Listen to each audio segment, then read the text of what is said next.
मंदसौर में जिला कांग्रेस कमेटी मंदसौर द्वारा किसान अधिकार एवं जय भारत सत्याग्रह आंदोलन के तहत विशाल सभा का आयोजन स्थानीय गांधी चौराहे पर किया गया। पूर्व मंत्री एवं विधायक जीतू पटवारी के नेतृत्व में आयोजित किसान अधिकार सभा में बड़ी संख्या में अन्नदाता किसानों ने सहभागिता कर वर्तमान शिवराज सिंह चौहान सरकार की नीतियों के प्रति रोष व्यक्त करते हुए किसानों की गेहूं के भाव 3000 रुपये प्रति क्विंटल करने की मांग पर मुहर लगाई।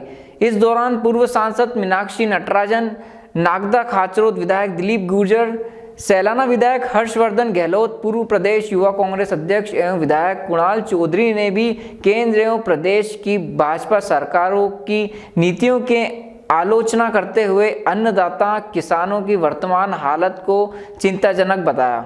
वहीं पूर्व मंत्री और राव विधायक जीतू पटवारी ने सभा को संबोधित करते हुए कहा कि लगातार शिवराज सिंह चौहान स्वयं को किसानों का बेटा कहते हैं, लेकिन कांग्रेस द्वारा किसानों की आय दोगुना करने के प्रश्न पर जवाब देने की बजाय हमेशा भागते रहे हैं। उन्होंने कहा कि जब मैं विधानसभा में किसानों के गेहूं के भाव 3000 रुपये प्रति क्विंटल करने के प्रस्ताव लाया तो सबसे पहले मंदसौर विधायक सिसोदिया ने इसका विरोध किया, लोकतांत्रिक तरीके से अपनी बात रखने का हक भी छीन लिया और विधानसभा से निष्कासित किया।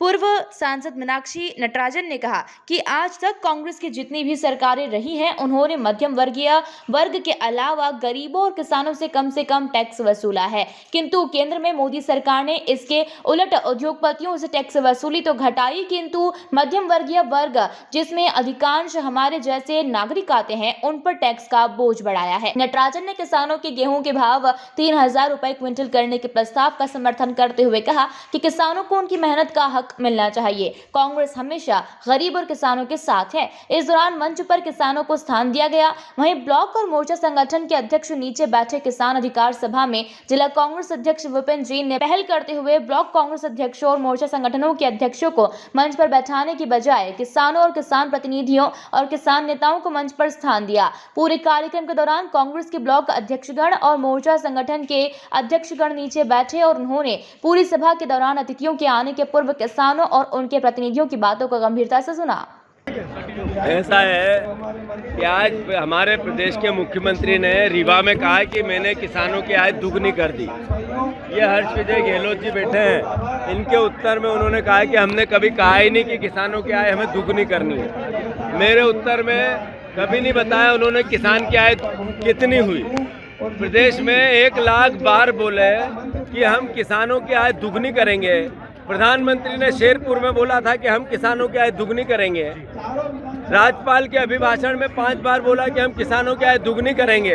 अभी 1 महीने पहले सदन में उन्होंने मना कर दिया और आज फिर झूठ बोल रहे हैं। तो किसान भाइयों, प्रदेश के हमारा मुख्यमंत्री 1 नंबर का झूठ बोलने वाला मुख्यमंत्री है। आपको और हमको समझना पड़ेगा कि शिवराज जी का झूठ और पाखंड सर चढ़ के बोलने लगा है। अगर 3000 रुपया कुंटल की वो किसानों की मांग मानते हैं तो मैं उनका खूब साधुवाद करूंगा। कांग्रेस पार्टी उनका अभिनंदन करेगी, उनका स्वागत करेगी। पर अगर वो ऐसा नहीं करते हैं तो देश के प्रदेश के किसान उनका तिरस्कार करेंगे, यहाँ के युवा साथी उनका तिरस्कार करेंगे। मैं मानता हूँ किसानों की आय दुगनी होनी चाहिए, हर हाल में होनी चाहिए, करनी पड़ेगी।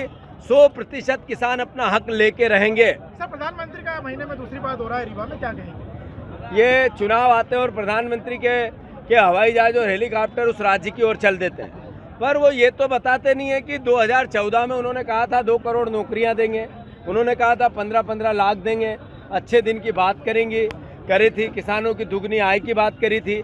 अब वो अलग बातें करते हैं। तो आते हैं, वोट मांगते हैं, किया क्या ये नहीं बता पाते।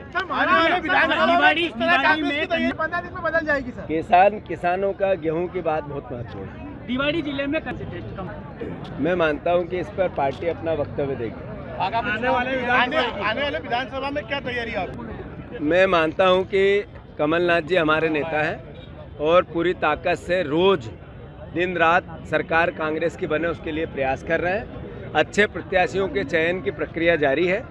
जो स्ट्रेटेजिकल पार्ट है, जो रणनीति होती है, उस पर भी पार्टी की 3, 4, 5 कमेटियां बनी है, वो अपना काम कर रही है। और जिला स्तर पर और ब्लॉक स्तर पर जिस तरीके का वातावरण है, प्रदेश सरकार के खिलाफ भी और कमलनाथ जी के पक्ष में भी, कांग्रेस की सरकार 100% बनी। इस बार क्या प्लान है आप? प्लान तो इसमें कुछ होता नहीं है। पर ये जरूर है कि प्रदेश की जनता उन सब बिकाऊ रामों को हराएगी। तो जो अब आएंगे उनको समझ में आ जाएगा कि फिर जीतना है तो बिकना नहीं है। तो जो नहीं बिकने की प्रक्रिया का हिस्सा बनेंगे उन्हीं को कांग्रेस पार्टी चुन के, सोच के, समझ के निर्णय लेगी। ये कमलनाथ जी सही समय पे आपको बताएंगे। ये प्रधानमंत्री जी चीते लाए, वो भी काले चीते।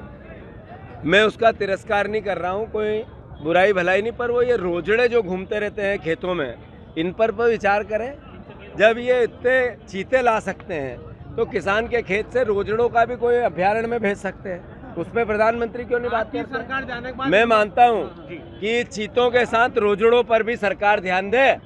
जिस प्रकार से भारतीय जनता पार्टी की सरकार किसान के पेट पे लात, छाती पे गोली मारने का काम करती है, इसी मंदसौर के अंदर जिस तरीके से हत्या करी गई, आज तक जेल आयोग की रिपोर्ट पेश नहीं करी गई और उन हत्यारों को जो बचाने का काम किया और किसानों को फसलों की दाम न देते हुए उनके साथ जो रोज धोखा करने का काम किया, चंद चुनिंदा उद्योगपतियों के साथ जो बीजेपी खेल रही है, इसके खिलाफ ये संक्रांत है और ये संक्रांत पूरे प्रदेश में जाएगा और इस बार यहाँ से फिर सत्ता परिवर्तन इस मध्य प्रदेश के अंदर होगा। मंदसौर से पीडी बैरागी के साथ रवि पोरवाल की रिपोर्ट।